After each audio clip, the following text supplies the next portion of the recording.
ऐसी अपनी मोहब्बत ऐसी रूह है इबादत। সকালের পর থেকে খুবই মনে পড়ছে আব্বুর কথা। হঠাৎ করেই কেন জানি না ইচ্ছে করছে দৌড়ে ছুটে গিয়ে আব্বুকে জড়িয়ে ধরি, আর আমার মনের প্রতিটা ইচ্ছের কথাই আমি সোয়ার পাপার সাথে শেয়ার করি। সে আমার এই কথাটা শোনার পর একটি বারের জন্য আমাকে জিজ্ঞাসা করেনি কেন যাবা, শুধু তার কাছ থেকে এতটুকুই বলতে শুনেছি তাড়াতাড়ি রেডি হয়ে নাও। তার এই কথাটা শুনে তো আমি অনেকটা খুশি হয়ে গিয়েছি। আর সোয়ার পাপা আমার মনের ইচ্ছের প্রত্যেকটা কথারই প্রাধান্য দেয়, সেজন্যই হয়তোবা এই মানুষটার প্রতি আমার রেসপেক্ট সবসময় বাড়তে থাকে। কখনো মুখ ফুটে আমার কোনো চাহিদার কথা তাকে প্রকাশ করতে হয় না। আর আমরা ঝটপট রেডি হয়ে বাবার বাসার জন্য বেরিয়ে পড়লাম। আমার থেকে সোয়ার পাপার আগ্রহটা মনে হয় বেশি ছিল, তাই তো কি লাগবে কি নেবে আমাকে না জিজ্ঞাসা করে নিয়ে নিচ্ছে। আর আমার আব্বু আম্মুর ফেভারিট পছন্দের খাবারই সবসময় সোহেল নেয়। তার একটা জিনিস আমার খুব বেশি ভালো লাগে।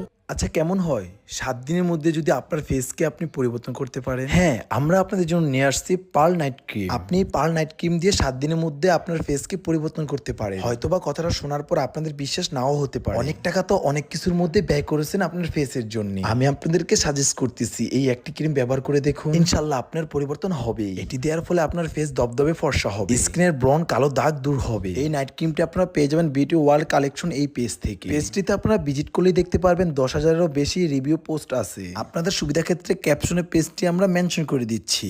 দেখুন না, সোয়াম মাম্মামকে ক্যারি করার পরও সেই আগের 3 বছরের ভালোবাসাই কিন্তু রয়ে গেছে। আমার বিয়ের পর 3 বছরে কোনো কষ্টকে আমাকে আঁচ পেতে দেয়নি। অন্যদিকে আমার মাম্মামটাও কিন্তু তার পাপার মতোই হয়েছে। যত যাই কিছু হোক না কেন সব সময় স্ট্রং এবং হাসি খুশি থাকবে। দেখতে দেখতেই কিন্তু চলে আসলাম আমাদের বাসায়। এখানে এসে আব্বু আমাকে হুট করে সারপ্রাইজ দিয়ে দিল। প্রায় 3 বছর পর আমি আমার দাদিকে এভাবে বুকে জড়িয়ে ধরতে পারলাম। একটা সময় ছিল কি জানেন, সারা দিন চলে যেত এই মানুষটাকে ছাড়া আমি কখনো কাউকেই দেখতে পেতাম না। আমার সকাল থেকে সন্ধ্যা অবধি সবসময় মানুষটা আমার টেক কেয়ার করতো। আমি কিন্তু তেমন আমার আব্বু আম্মুকে কাছে পাইনি। তাদের হাজারো কাজের ব্যস্ততার জন্য টাইমও দিতে পারতো না আমাকে। কিন্তু আমার দাদিমা আমাকে কখনো তাদের আদরটা না পাওয়া বুঝতে দেয়নি। কোনো এক সময় মানুষটা না খাইয়ে দিলে আমি খেতাম না। আর দেখুন এই মানুষটাই আজকে এখন বাচ্চাদের মতো করে। খুব শখ করে সোয়ার পাপা আর আমি মিলে আমার দাদিমার জন্য একটা শাড়ি নিয়ে এসেছি। সামান্য এইটুকু দেওয়াতে আমার দাদিমা কতটা না খুশি হয়ে গিয়েছে। সাথে সাথে যে এতটা কান্না করে দেবে পাওয়ার পর আমি সেটা একদমই বুঝতে পারিনি। হয়তোবা সামনাসামনি তার প্রতি ভালোবাসাটা প্রকাশ করতে পারছি না, তাই তো এখানেই বলে দিলাম তোমাকে অনেকটা ভালোবাসি দাদিমা। যতদিন বেঁচে থাকো সব সময় যেন এভাবে সুস্থ এবং হাসি খুশিতে থাকো। আর পাপাও দাদিমার সাথে অনেকটা মজা করছে। আসলে সুন্দর সম্পর্ক সুসময় কত নাই সুন্দর লাগে যদি সেটা পরিবারের সবাই ধরে রাখতে পারে।